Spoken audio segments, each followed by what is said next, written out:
2023 में यूपी में investor summit होने वाली है और ऐसे में आज एक मंत्रियों का ग्रुप विदेश यात्रा पर है और हमसे बात करने के लिए सरकार में मंत्री धर्मवीर प्रजापति जी मौजूद हैं और हम उनसे बात करते हैं। सर, इन्वेस्टर समिट होने वाली है, उसकी तैयारियां हैं, क्या तैयारी लेके चल रहे हैं? देखिए, मैं अगर प्रमाणिक बात करूं तो माननीय मुख्यमंत्री आदरणीय योगी जी के नेतृत्व में जब से उत्तर प्रदेश की डोर हाथ में आई है उनके में कानून की दृष्टि से देखें तो आम जन में विश्वास बढ़ा है। और क्योंकि एक व्यापारी हमें मिले थे, हम जब केदारनाथ की गए थे यात्रा के लिए, उस समय वो अचानक हमें मिले थे और रहने वाले यूपी के थे।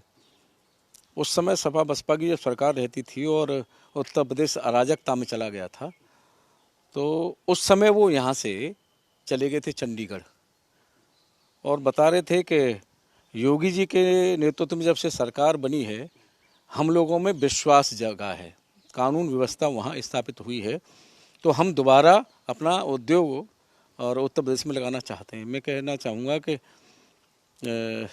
अराजकता से, जातीयता से, धर्मवाद से, परिवारवाद से, क्षेत्रवाद से उत्तर प्रदेश को निकाल करके माननीय मुख्यमंत्री जी बहुत आगे ले गए हैं और उत्तर प्रदेश की जनता विकासवाद के साथ जुड़ी है। तो जब विश्वास जगा है तो यहाँ इन्वेस्ट भी होगा, बिल्कुल होगा। और कई उद्योगपतियों से हमारी बात हुई है तो विश्वास उनमें जगा है कि अब हम व्यापार करने के लिए उत्तर प्रदेश सुरक्षित है। उस आधार पर हम कह सकते हैं, ये प्रैक्टिकल बातें हैं, कह सकते हैं कि जब उनमें विश्वास जगा है तो निश्चित ही उद्योग लगेंगे और उद्योग लगेंगे तो रोजगार के अवसर बढ़ेंगे। निकाय चुनाव सर पर है, निकाय चुनाव को लेकर के बीजेपी किस तरीके से देख रही है, क्योंकि सेमीफाइनल माना जा रहा है निकाय चुनाव?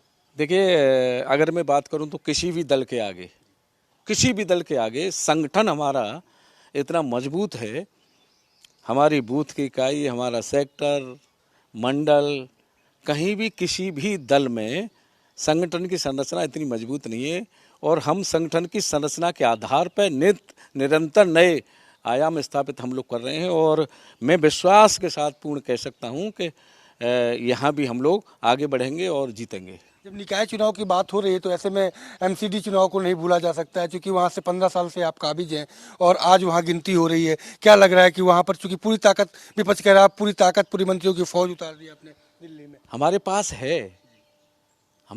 है तो हमारा कार्यकर्ता, हम कार्यकर्ता हैं ना, मंत्री बनने से पहले कार्यकर्ता हैं और कार्यकर्ता हैं। जिस पार्टी ने हमें मंत्री बनाया है, जिस पार्टी ने हमें एमएलसी बनाया है, जिस पार्टी ने टिकट दे करके विधायक बनाती है, उस पार्टी के लिए काम करना सबका दायित्व है। हम भी काम कर रहे हैं, हमारे पास है, बड़ी फौज है तो बड़ी फौज लगती है और हर चुनाव हम हल्के से नहीं लड़ते, हर चुनाव में हम अपने पूरे ताकत के साथ लड़ते हैं और मजबूती के साथ लड़ते हैं और निरंतर कामयाब भी हो रहे हैं। परिणाम क्या आने वाले हैं? परिणाम आएगा, हमारे पक्ष में आएगा, एक बार फिर से बीजेपी बिल्कुल आएगी। आप तुम परिणाम आने दीजिए शाम तक, जी, हम लोग आगे आएंगे। एक मेरा अंतिम सवाल कि कल उपचुनाव की गिनती है और साथ ही साथ विपक्ष ने बहुत आरोप लगाया कि उपचुनाव में सरकार ने पूरी मनमानी कराई। देखिए, आप लोग ही हमसे चर्चा करते थे जब आजमगढ़ का लोकसभा चुनाव था और रामपुर का चुनाव था तो कहते थे समाजवादी पार्टी का गढ़ है। आप लोग भी चर्चा करते समाजवादी पार्टी गढ़ थे, लेकिन मैं कह सकता हूं कि गढ़ किसी का नहीं है, गढ़ है जनता का। जनता जिसका चाहे बना दे, जिसका चाहे गिरा दे। और मैं पहले भी कह चुका हूं कि उत्तर प्रदेश की जनता विकासवाद के साथ जुड़ी है और भारतीय जनता पार्टी विकास को लेकर के आगे चल रही है। दोनों चुनाव हम जीते, वहाँ भी भावना से जोड़ा गया था चुनाव और ये भी आरोप लगाए गए कि चुनाव नहीं, वोट नहीं डालने दिया गया, रोक दिया, घरों में कैद कर दिया। कितने लोगों को कर देंगे हम लोग? जनता है, जनता का हमारे साथ आशीर्वाद, प्यार मिल रहा है हमें। अब उसको वो आप कुछ भी मान लें, आप अपने स्तर से उसे ये मान लें कि जनता को हम कैसे प्रेशर में ले सकता है कोई?